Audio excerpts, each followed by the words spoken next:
रविकांत वर्मा एक multinational company में manager था। वो अभी महीने भर पहले ही अपनी पत्नी पूनम और छोटी बेटी प्रियंका के साथ नए फ्लैट में शिफ्ट हुआ था। अब सो भी जाओ प्रियंका, आज पापा लेट से आएंगे। मुझे नींद नहीं आ रही मम्मा, पापा आएंगे तभी सोऊंगी। लेट से सोओगी तो फिर सुबह स्कूल जाने में भी नखरे करोगी। 10 मिनट बाद रविकांत अपने अपार्टमेंट पहुंच गया। उसने अपनी कार पार्क की और लिफ्ट की ओर बढ़ा। लिफ्ट के पास पहुंचा तो उस पर लिखा था आउट ऑफ ऑर्डर। ओफो, फिर से लिफ्ट बंद। इतने थके होने के बाद 9वीं मंजिल चढ़ना। मेंटेनेंस तो सोसाइटी वाले पूरा लेते हैं, लेकिन सर्विस एकदम बेकार। रविकांत अभी ये सोच ही रहा था कि अपार्टमेंट का एक बूढ़ा गार्ड लिफ्ट के पास आता है। वो लिफ्ट के पास आकर बटन दबाता है तो लिफ्ट का दरवाजा खुल जाता है। रविकांत को ये देखकर आश्चर्य होता है, लेकिन वो भी उसके साथ ही लिफ्ट में चढ़ जाता है। 9वें माले पर ही जाना है ना साहब? हाँ, लेकिन आपको कैसे पता?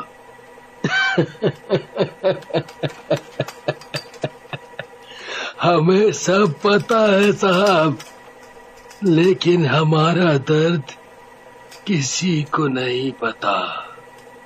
लिफ्ट ऊपर की ओर जा रही होती है। रविकांत उस बूढ़े गार्ड की तरफ गौर से देख रहा होता है। 8वां माला आते आते वो गार्ड अचानक लिफ्ट से गायब हो जाता है। अरे वो गार्ड कहाँ गायब हो गया? रविकांत कुछ समझ पाता उससे पहले ही 9वां फ्लोर आ गया। वो लिफ्ट से उतरा और अपने कमरे का बेल बजाया। उसकी बेटी प्रियंका दौड़ती हुई दरवाजा खोलने आई। पापा आ गए, पापा आ गए। पापा, मैं आपसे गुस्सा हूँ, इतनी देर क्यों लगा दी? अरे बेटा, आज आपके पापा को बहुत सारा काम था ना, इसलिए लेट हो गया। आपके ऑफिस में मैं फोन करके कह दूंगी, मेरे पापा को ज्यादा काम नहीं देने के लिए। अच्छा बेटा, अब आप पापा को कपड़े बदल लेने दो, कल तुम ऑफिस वालों को ये कह देना। रात को रविकांत बिस्तर पर सोने तो आ गया, लेकिन उस बूढ़े गार्ड का चेहरा वो नहीं भुला पा रहा था। उसे समझ नहीं आ रहा था कि आखिर वो अचानक कहाँ गायब हो गया। उसने पूरी बात पूनम को बताई। अरे, हो सकता है तुम्हारा ध्यान थोड़ी देर के लिए इधर उधर हुआ हो और वो किसी दूसरे माले पर उतर गए हो। तुम भी क्या बात कर रही हो पूनम? मैं पूरे गौर से उसी की ओर देख रहा था। अगले दिन रविकांत की शहर के बाहर एक बहुत जरूरी मीटिंग थी, इसलिए वो जल्दी ही ऑफिस निकल गया। बेटा, जल्दी जल्दी खा लो, नहीं तो बस छूट जाएगी। माँ, आज तुम मुझे लेने नीचे आ जाना, मुझे लिफ्ट में अकेले आने में डर लगता है। ऐसा क्यों बेटा? पता नहीं माँ, रोज एक बूढ़े गार्ड अंकल लिफ्ट में चढ़ते तो मेरे साथ है, लेकिन फिर पता नहीं कहाँ गायब हो जाते हैं। प्रियंका की बात सुनकर पूनम के होश उड़ गए। उसे किसी अनहोनी की आशंका होने लगी। वो प्रियंका को खुद नीचे तक छोड़ने गई और उसने कहा कि तुम्हारी बस आएगी तो मैं नीचे आ जाऊंगी।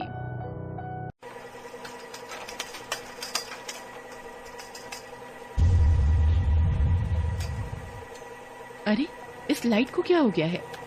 लाइट ऑन ऑफ होने के क्रम में पूनम ने एक बात गौर की कि जब लाइट बंद होती है तो लिफ्ट में लगे शीशे में एक बूढ़े गार्ड का चेहरा दिखाई देता है।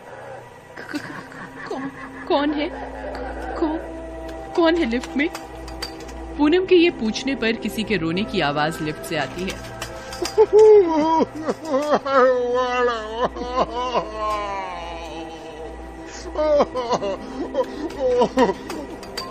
अरे भाई, कौन हो? क्यों रो रहे हो?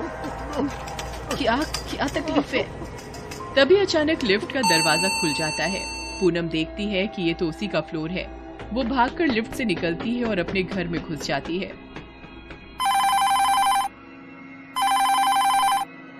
रवि, तुम जल्दी से घर आ जाओ, मुझे बहुत डर लग रहा है। क्या हुआ पूनम? इतनी घबराई हुई क्यों हो? पूनम ने सारी बात रविकांत को बताई। उसने कहा कि उसे आने में 3-3.5 घंटे लग जाएंगे। लिफ्ट में उसके साथ जो घटा उसके बाद से वो काफी डर गई थी। डर के मारे उसे नींद आ गई। 3-4 घंटे बाद दरवाजे की घंटी बजी। वो डरते हुए दरवाजा खोलने गई। दरवाजे पर रविकांत था। अब हम यहाँ नहीं रहेंगे रवि, सोसाइटी की लिफ्ट भूतिया है। मुझे भी ऐसा ही लगता है, मेरे साथ भी तो कल रात वो घटना घटी। तुम जल्दी से कोई और फ्लैट देख लो, मैं तो यहाँ एक पल भी नहीं रह सकती। पूनम रविकांत से ये कही रही थी कि दीवार घड़ी का घंटा 3 बार बजा।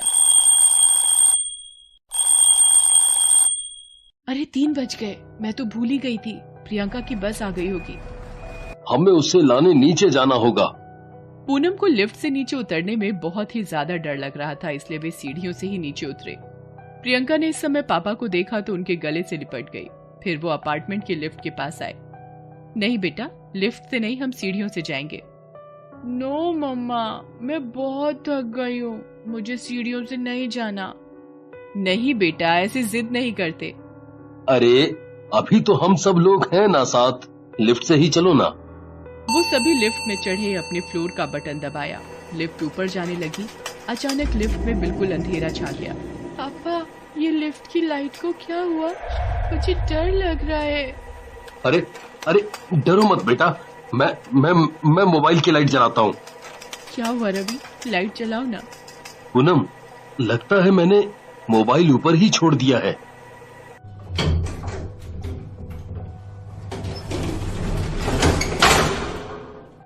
उफ, लगता है लिफ्ट फंस गई है। मेरा तो दम घुट रहा है रवि। पापा, मैं सांस नहीं ले पा रही, प्लीज यहाँ से मुझे निकालो ना पापा। कोई है? अरे भाई कोई है? हमारी लिफ्ट फंस गई है, बचाओ। तभी लिफ्ट में वही बूढ़ा गार्ड उन्हें दिखाई देता है। उसके हाथों में एक टॉर्च है।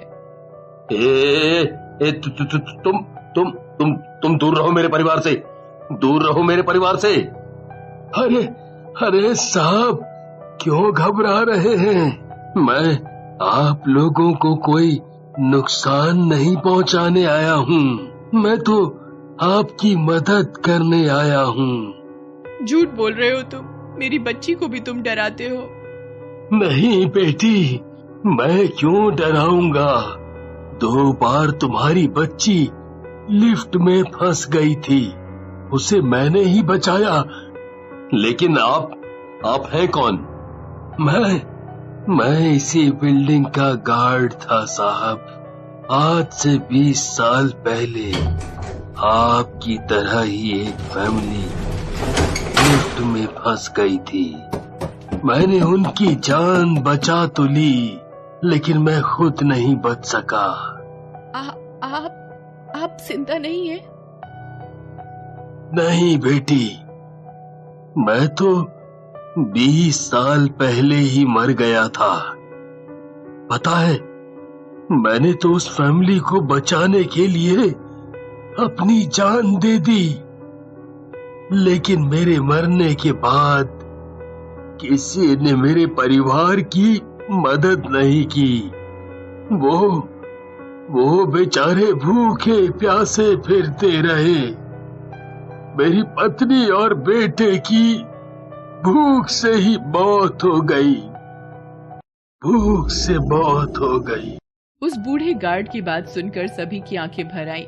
एक बार फिर से उस बूढ़े गार्ड ने रविकांत की फैमिली की जान बचाई।